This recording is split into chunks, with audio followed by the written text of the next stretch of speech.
தமிழகம் முழுவதும் வாக்காளர் பட்டியலில் பெயர் சேர்க்கவும் திருத்தம் செய்வதற்காகவும் சிறப்பு முகாம் நடைபெற்று வருகிறது.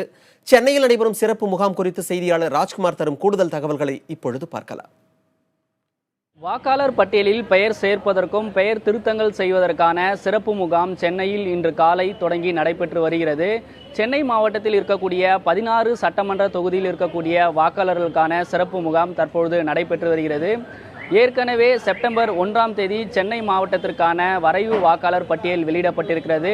இந்த வரைவு வாக்காளர் பட்டியலில் வாக்காளர்களுடைய பெயர் முகவரி சரியாக இருக்கிறதா என்று அனைத்து மாநகராட்சி மண்டல அலுவலர்களிலும் பொதுமக்களுடைய பார்வைக்காகவும் வைக்கப்பட்டிருக்கிறது. இன்று நடைபெறக்கூடிய இந்த வாக்காளர் சிறப்பு முகாம்களில் 1/1/2017ஆம் ஆண்டு 18 வயது பூர்த்தி செய்யக்கூடிய நபர்களும் புதிய வாக்காளர் பட்டியலில் பெயர் சேர்ப்பதற்கும் அவர்கள் விண்ணப்பம் செய்யலாம். அதேபோன்று வாக்காளர் பட்டியலில் திருத்தம் செய்வதற்கும் ஒரு சட்டமன்ற தொகுதியிலிருந்து வேறு சட்டமன்ற தொகுதிக்கு பெயர் மாற்றம் செய்யக்கூடிய நபர்களும் இந்த வாக்காளர் சிறப்பு முகாம்களில் விண்ணப்பம் செய்யலாம் என்று மாநகராட்சி அதிகாரிகள் தெரிவித்திருக்கிறார்கள். அதன் அடிப்படையில் இந்த சிறப்பு முகாமை அனைத்து வாக்குச்சாவடி மையங்களிலும் தற்போது காலை 10 மணிக்கு தொடங்கி நடைபெற்று வருகிறது. இன்று மாலை 5:30 மணி வரை இந்த சிறப்பு முகாம் நடைபெறுகிறது. இது மட்டும் இல்லாமல் இந்த மாதம் 25ஆம் தேதி மீண்டும் இன்னொரு சிறப்பு முகாம் நடத்துவதற்கும் மாநகராட்சி அதிகாரிகள் ஏற்பாடு செய்திருக்கிறார்கள்.